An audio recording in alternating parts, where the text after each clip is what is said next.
3. Christian Martinez was a high-spirited, very sociable fellow, and he and his wife Holly had a large circle of friends. It was an older group since Martinez had served in the military and had a few years on most WSU undergraduates. Martinez also pulled together a lot of people with family backgrounds similar to his, students and recent grads with roots in the Latino and Hispanic community. And they were a fun-loving crowd, always up for something. When they weren't off hiking in the nearby mountains, they'd fly to Vegas for a weekend or simply head out for some beers in downtown Pullman, hitting the Emporium or Stubblefields. And so as the new semester edged closer, one of Martinez's buddies, Zach Cartwright, reached out to him with the promise of a final summer bash. Cartwright was a man of many parts. He had a recent doctorate in food science, but in addition to his research job at a local food processing company as part of a team devising an ingenious procedure to extract moisture from crops, he made time to moonlight as a yoga instructor and a DJ. On Sunday, he eagerly explained, he had a gig DJing at an afternoon pool party at The Grove, an off-campus housing complex over in Moscow. "Should be wild. Tell all your friends," he urged. All my friends? As Martinez began spreading the news, the chance encounter a few days earlier with his new neighbor's father came to mind. The old man had no valid claim on him, and his son certainly wasn't a friend, barely an acquaintance, in fact. But Martinez decided it'd be a kindness. And it wasn't as if he'd have to babysit the guy. A pool party on a sun-baked August afternoon, one of the last blowouts before classes would begin, was certain to attract a crowd. It'd be just the sort of gathering where even a newcomer could make friends. Martinez texted Brian the details, including the Southview Avenue address over in Moscow. "Thanks. I have to run and get trunks," Brian texted in reply. For the locals, particularly the old-timers, the 19 or so miles between the Washington State campus in Pullman and the University of Idaho just over the Washington State line in Moscow, Idaho, was known as the Losers' Walk. The name was a bit of nostalgia, a throwback to the 60-year span ending in 1968 when the two schools had a fierce football rivalry. Tradition had it that when the final second had ticked off to end the fourth quarter, the students from the defeated school would file out of the stadium and set out on the Losers' Walk back to campus, their heads presumably hanging mournfully low. But there was nothing hangdog in Brian's mood that August afternoon when he set out on pretty much that identical route between the two campuses. He zipped down the two-lane 270 East in his Hyundai for the quick 12-minute trip to Moscow. It was Brian's first visit to Moscow. Many more would come in the months ahead, and the town's name must have been a puzzlement. It had only a tangential connection to the magisterial Russian capital, and an exceedingly thin one even at that. Back in the 1870s, according to the most popular theory, one of the valley's founding fathers discovered the fledgling community needed an official name before the U.S. Postal Service would deliver its mail. He had been born near Moscow, Pennsylvania, and then had spent some years in Moscow, Iowa, and so he decided a name that had already proven satisfactory might as well be trotted out again. And after all the years, the townsfolk were still quick to drive home the point that there's no connection to the Russian city. With no attempt at irony, they never missed an opportunity to inform visitors that their town's name was pronounced to rhyme with Costco. But no matter how you said it, Moscow had always been a pretty place. In the spring, the valley sparkled with bright waves of violet wild camas plants. Then in summer, the fields of amber wheat came in, only to grow more resplendent when the deepening shades of autumn took hold. And at the same time, on the mountains on the edge of town, a glorious and extravagant display broke out. But soon enough, the snow blew in and buried everything as far as the eye could see in a pristine white cloak. It was easy to understand why generation after generation of adventurers had decided to stop here. First came the restless pioneers and prospectors who had headed off to follow in the footsteps of Lewis and Clark. Then there were the enterprising homesteaders who were carried along by the rolling wheels of wagon trains and the federal promise of 160-acre tracts of vacant land under the Homestead Act. And finally came the ambitious entrepreneurs who headed west in big, hulking locomotives, puffs of steam blowing across the ancient trail where the Nez Perce tribe had galloped on their spotted Appaloosas. They all came and swiftly decided there was no reason to go any farther than this splendid little valley. A little more than a century and a half since its founding, there was still a brashness and a frontier wildness to Moscow, despite its having now swelled to 25,000 inhabitants. The quaint veneer, however, disguised something untamed, savage, and reckless. And it never took much to turn it all loose. Down deep, pretty Moscow was pretty poison. And so sure, Moscow was a university town, but while it was a good place to be a student, it was an even better place to party. The University of Idaho came into being after President Abraham Lincoln, in the midst of the Civil War, signed the Land Grant Act. This law gave states the right to sell off vast tracts of land as long as the proceeds would be used to endow colleges where students could receive agricultural and mechanical training.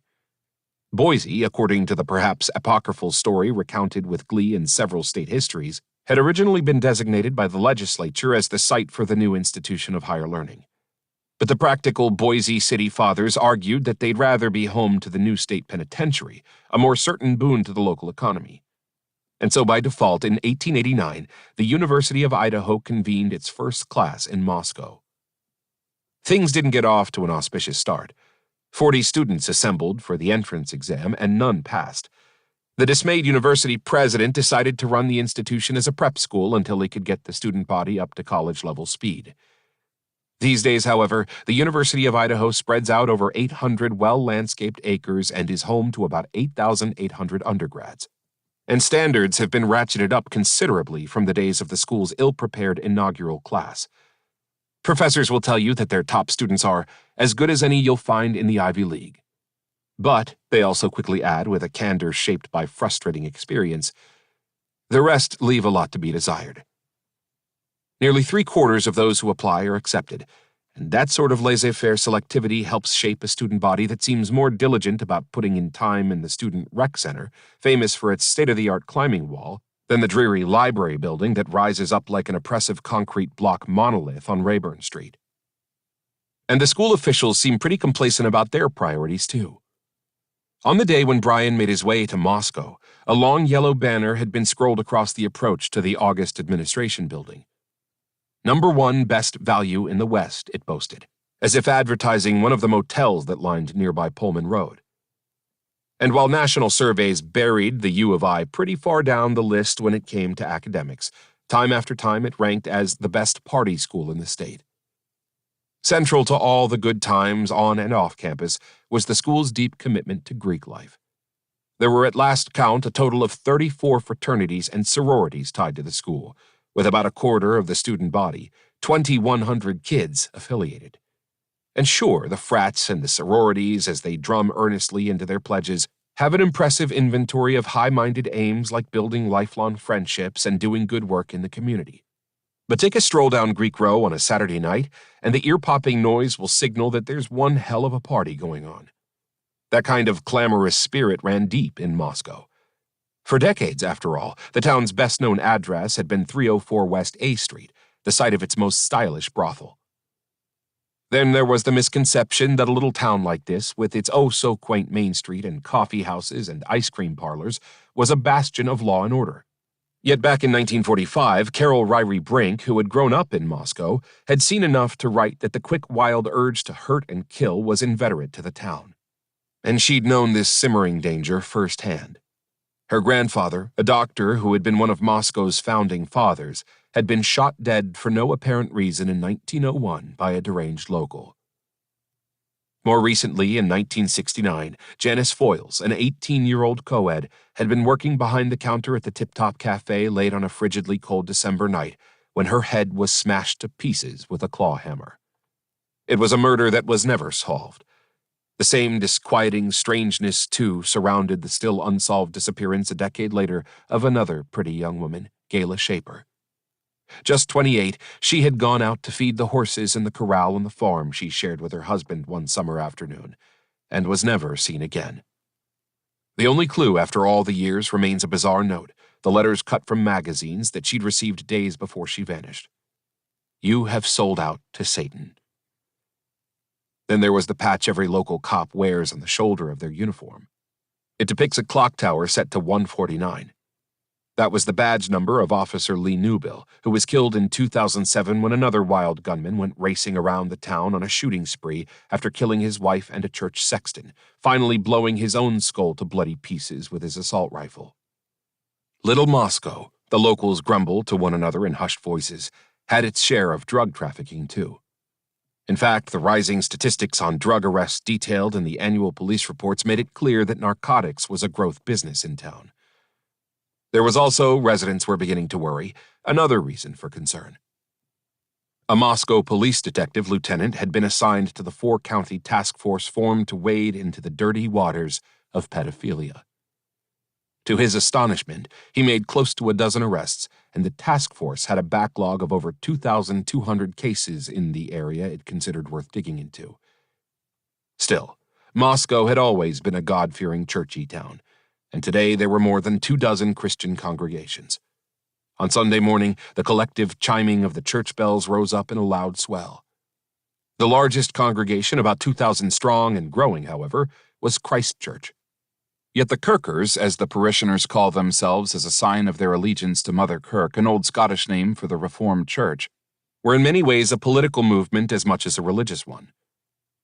Doug Wilson, their shrewd, articulate, fire and brimstone one moment, a measured intellectual the next, pastor and all-around mastermind, has made it clear that he has far-reaching ambitions. He wants to turn Moscow into a theocracy, a Christian town. Walk down Main Street, and it's as if the battle lines have been literally drawn.